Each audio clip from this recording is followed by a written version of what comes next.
Today, we're talking about why it's so important to constantly be building up your leadership team in youth ministry.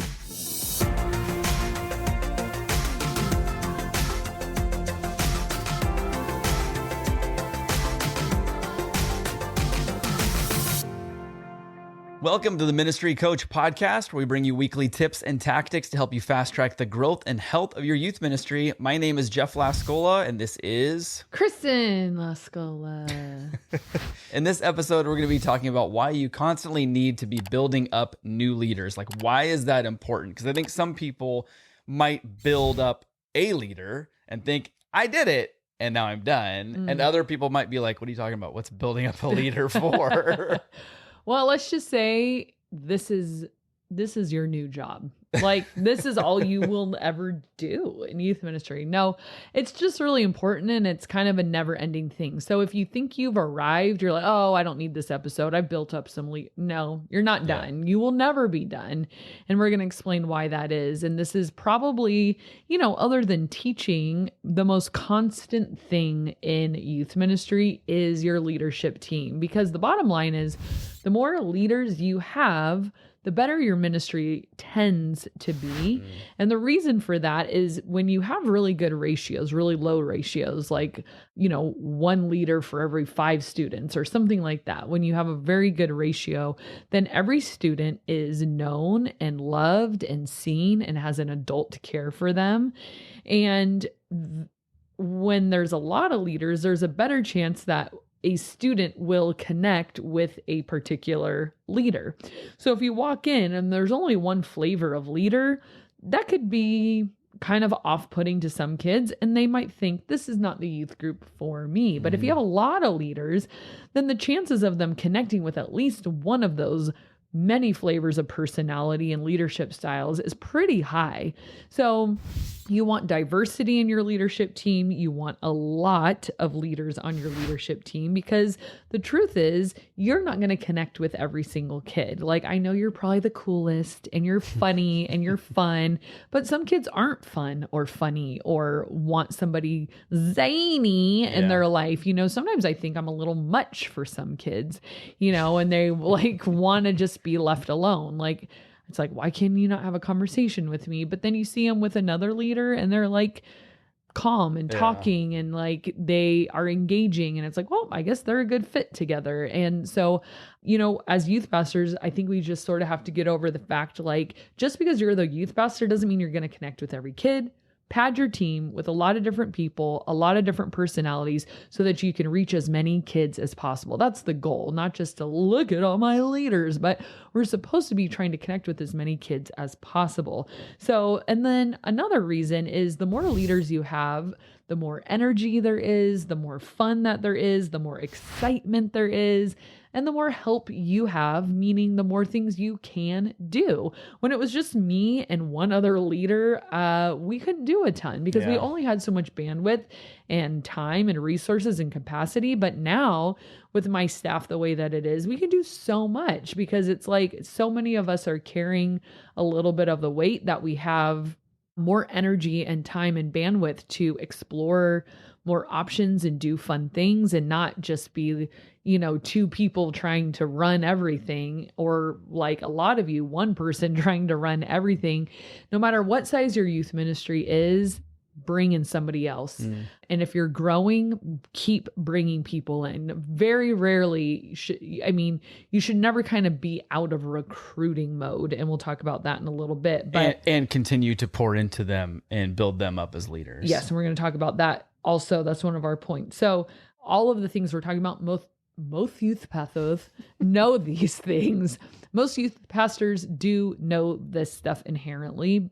They become frustrated because they know it's true, but they're frustrated by it because they can't quite grasp how to do it. Like, they always ask, like, where do we find these people?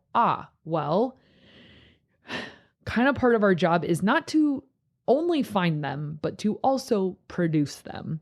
And so all these magical, wonderful leaders that everybody else seems to have, you might only be seeing part of the story, because this could have been a very long time coming. When you look at, like, whoa, look at their team. They're stacked. They have so many people.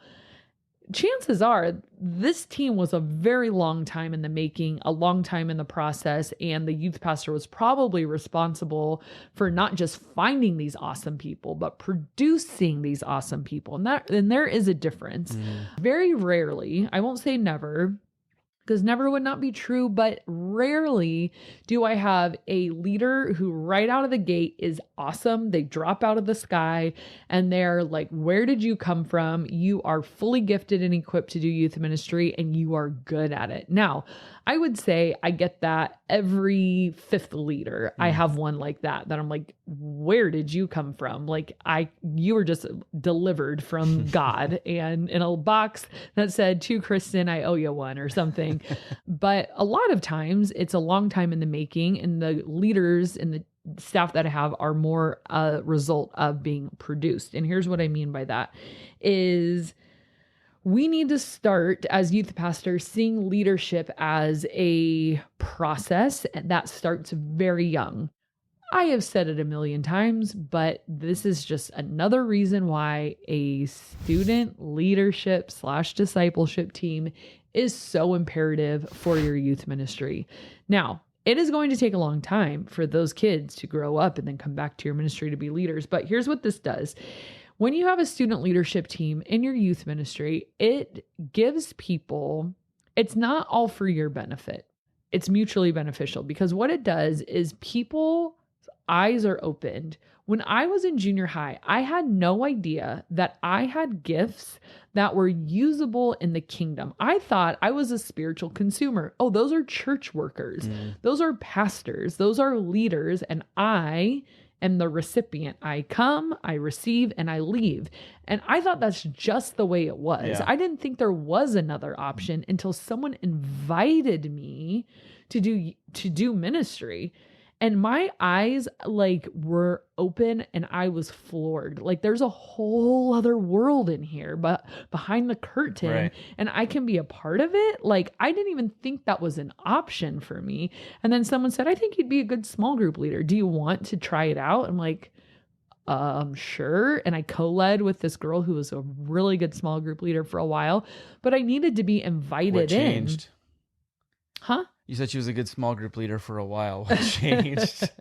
I led with her for a while. She was older than me and I just admired her so much. And I was just like, man, she's so good. And I saw the way her girls loved her and they would run up to her at youth group and they had this beautiful relationship and she was discipling them each week. And I'm like, I can be a part of this. I just thought this was for special church people. I didn't really know that anyone could be invited to use their gifts in this way. Yeah. And that is the gift I like to pass on to my students. And by hosting a student leadership team every year and inviting them in, I can say, you're really good at greeting people and making people feel welcome and saying hello to a new kid. You're really good at tech or music and you can contribute and you get to sit in the booth and meet all the cool tech guys and you guys are your own little thing and they're teaching you new skills every week.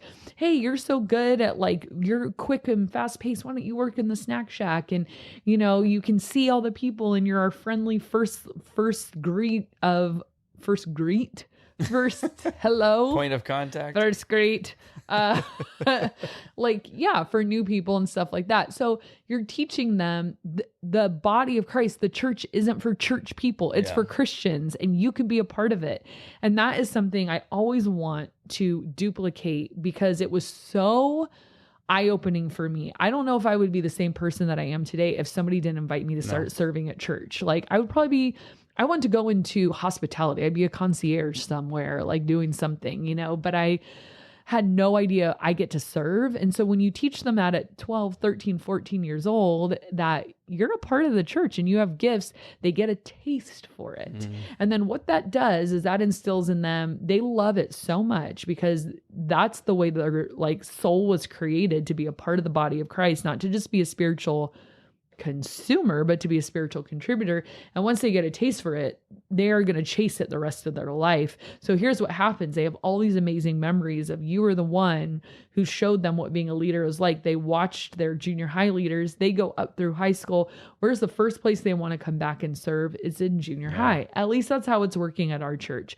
So making leadership a making these student leadership teams sort of the breeding ground for future potential leaders is my first tip, because it is life-changing for them. It is culture-changing for your church.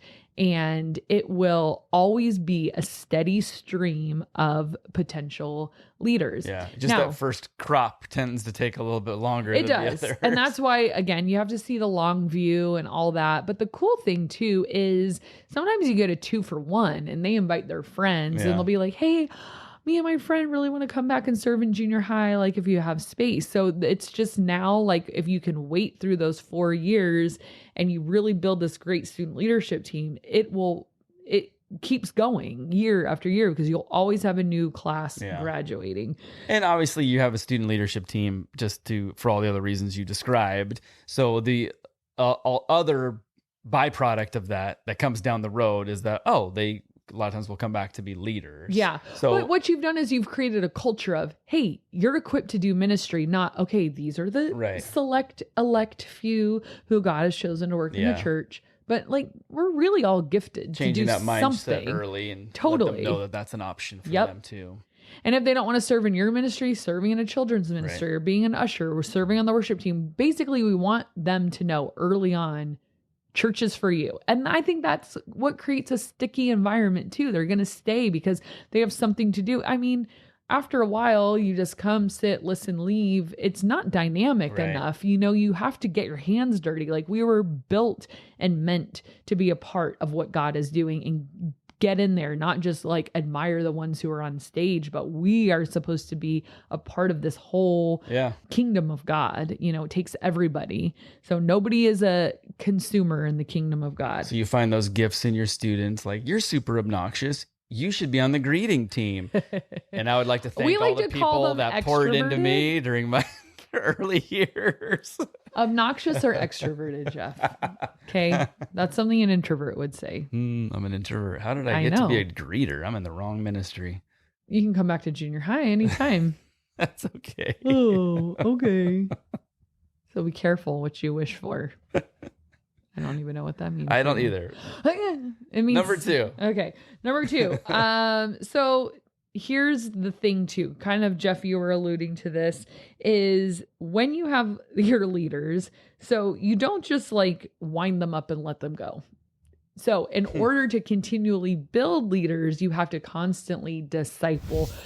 Like, I think sometimes people get in the mindset of, I disciple students, and then the leaders are just ready-made type of, it's like, well, you have your leadership team and you have your students, and you have to continue to train, disciple, equip, and build a relationship with those adult leaders if you want that to continue to be a healthy place. Because honestly, they have needs too. Like, adult leaders, they go through things. They need someone to listen to them. They need a cheerleader. They need somebody who's in their corner. They need love and support and encouragement. And you'll find, I wonder if you'll find the same way that I have, is that a lot of your ministry tends to lead toward the adult team, of just caring for that team of adults who are caring for your students and making sure you're keeping that team healthy. I think a lot of youth pastors go like, oh my gosh, like, I have leaders, but they're not very high quality leaders. And, you know, there's probably cases, you know, where it's like, all right, this person's just not ready for leadership. Maybe we said yes to them and we shouldn't have. But there's also cases where it's like, well, they're a good leader, like, they're solid character, they love students, they just don't know how to lead, and they need coaching. And that's where you come in. Like, you can't just sit back and say, be good at this. You know, it's like, well, you could take a willing heart, a person with a good character who loves God and loves students, and what you do is you sprinkle this special, you know, fairy dust on them to say like, hey, you've got all the makings of an awesome leader, but you need coaching, you need help, you need training, you need someone to come alongside you and show you how to do this. And it takes a while, right? You know, some leaders are just like, whoa, like, I want to make a difference in students' lives, but I have no idea like how to lead a discussion or Right. how to relate to them, or I'm not ready to play games and run around with kids yet, or I'm kind of shy still and I don't know how to discipline them. What do I do when they're disrespectful, or I'm not good at being on time? And, it's just you can't complain unless you've put in the work to get them there. Right. We have to get out of our mind. Like I said, I get one leader in a while that's just perfect, ready made, drops out of the sky, and they're like a godsend. But more often than not, it's the training process of like, hey, like your social media, like just remember when you're a leader, or hey, it's really important that you're consistent. So you've got to be here most weeks. Once in a while is okay, but you've got to be here. Hey, if you can't come, you've got to let me know. Guys, it's ongoing training all the time. It's culture setting, it's discipling them, it's being patient with them, and we have to be grateful for them and continue to build them up to the leaders that we can then like say, wow, like a couple years from now, look at this. Yeah. But you have to be in it for the discipleship too. We don't just disciple students, we disciple our leaders. Now, I'm not talking about some glaring moral issue in their life where they should not be in a leadership position. I'm just saying people that are a little rusty on the way you wanted things run, or your culture, or how to interact with students, or how to just people that need training. Yeah. And they're there and they're willing, so give them the honor to train and stick with them. Yeah, there's a lot of aspects like you just went through. I'm not going to go through them again, but you might be really, I don't want to say hyper.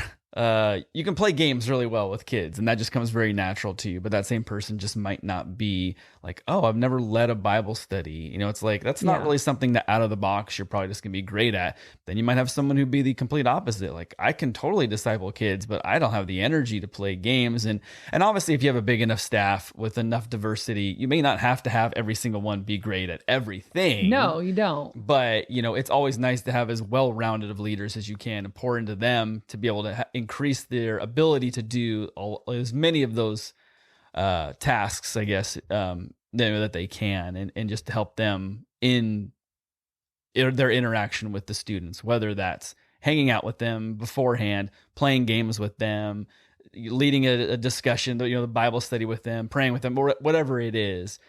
It's a lot of different things that make up one leader. Yeah. And most likely no one is going to be ready to go out of the box first day. Right. And keep in mind, you reap what you sow, so if they are a little bit green and they're not producing, like you look at them, you're like, oh man, they don't know, mention it, pour into them, ask them, train them, whatever it takes, you will reap what you sow in those leaders.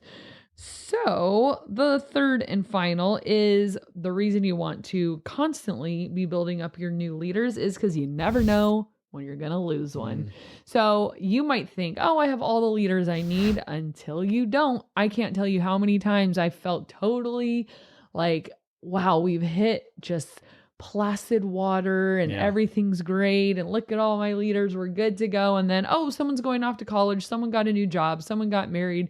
Someone, for whatever reason, people had to leave. And all of a sudden I'm like, I have 3 spots to fill. So we should never really, it's inevitable that it's going to happen. So we should never really get out of this mindset of recruiting. We don't wait till we need people to replace them. We always have a few extra sort of padding our team so that people, the way that I like to do this is like I have 2 small group leaders for each small group. And then I have these kind of like junior leaders. So I usually like to pair in my small groups an older leader with a younger leader. And so that's usually someone who's 25 and above with someone who's 25 and below. Now, the extras are like the junior ones. So like a 17-year-old junior who's going to be a senior in a year and they really want to start coming. I don't let them be a leader yet, but I let them start coming and observing. This is specifically for a middle school ministry.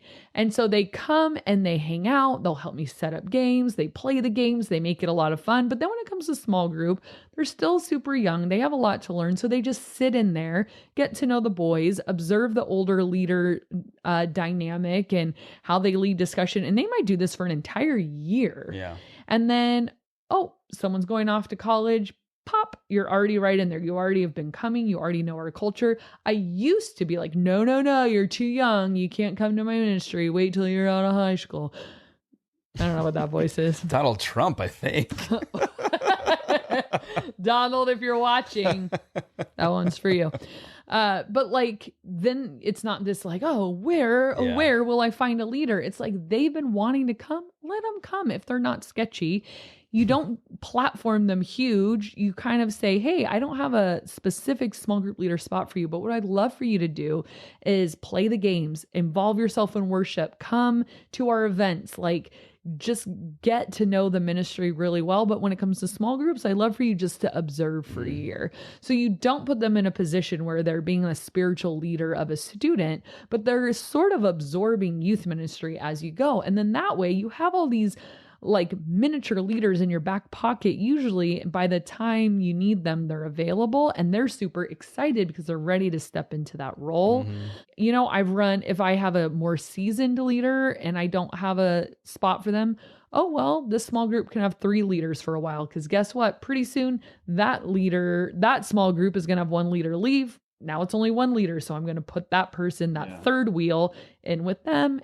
Or with continued growth, needing to break off and form a new small group. Yes, another great reason. Like we've had, oh my gosh, we have 1 million 8th grade girls. We need a 3rd small group for 8th grade girls. And so then you have someone sort of ready to go. So you always have like, I even have a list of names in the margin of my calendar right now of like, all right, I'm going to contact this person probably pretty soon and ask if they want to come and start checking it out. This person I've asked before, so I'm never done recruiting is basically what I'm saying. I'm always thinking of who do I have? Who can I bring in? Where can I put people? How do we need to split? Like the leader thing, I don't feel like how we said in the beginning, like it's never really settled.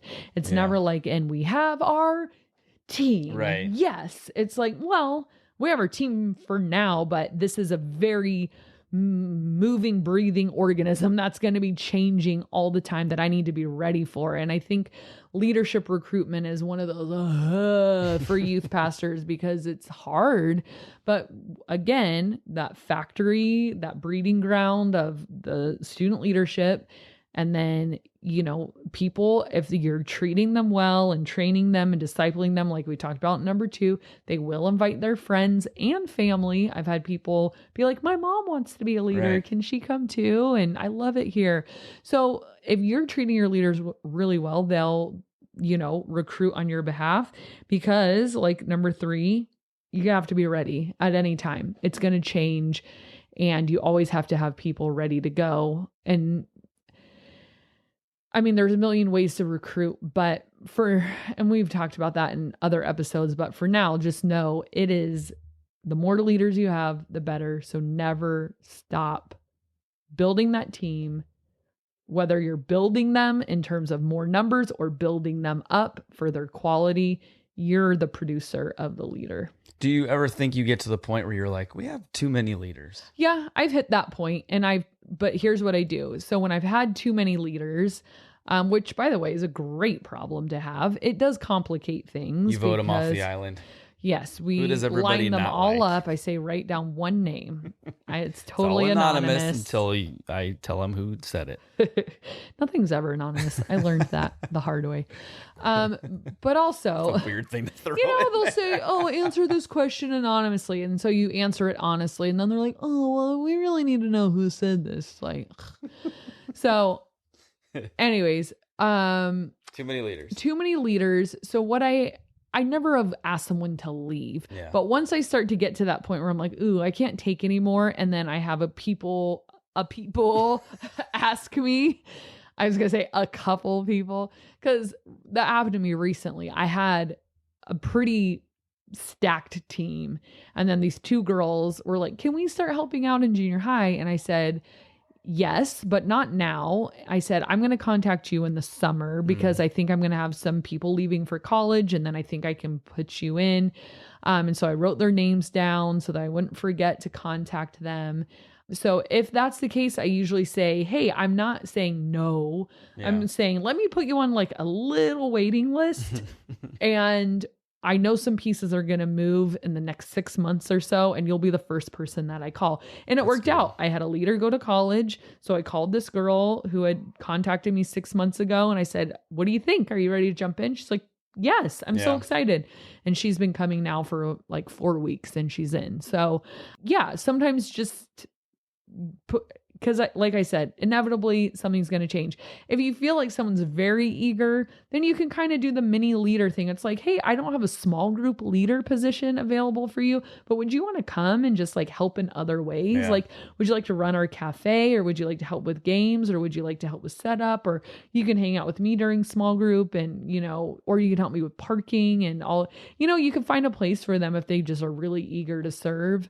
But I would never, a quality leader, I would either put them on a wait list for a short time or find somewhere for them to help me out. Yeah, I think it was good that you gave them kind of like a time frame, not just like indefinite, like, sorry, Yeah. you know, but you say like, hey, in 3 months or whatever it is, you know, check back, and, you know, we might have some people leaving. And what I'll do is I'll write their name on whatever time frame I told them. So like in my calendar and the summer months, I wrote both of their names in the margin, contact this person and this person for small group leading, so that it didn't get lost in some notes or to-do list. Yeah. But when I come to the month that I was supposed to contact them, I see it ready to go in my calendar so I don't forget. And I had something else to ask you. It was really important, and it'll come to me here in a second. You were talking, it'll come to me. You were talking about putting their name. Oh, I know it is.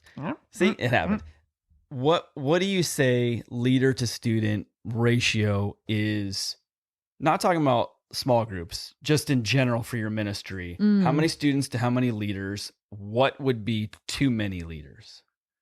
So right now I think we are probably like a 1-to-9 ratio, I would say. Yeah.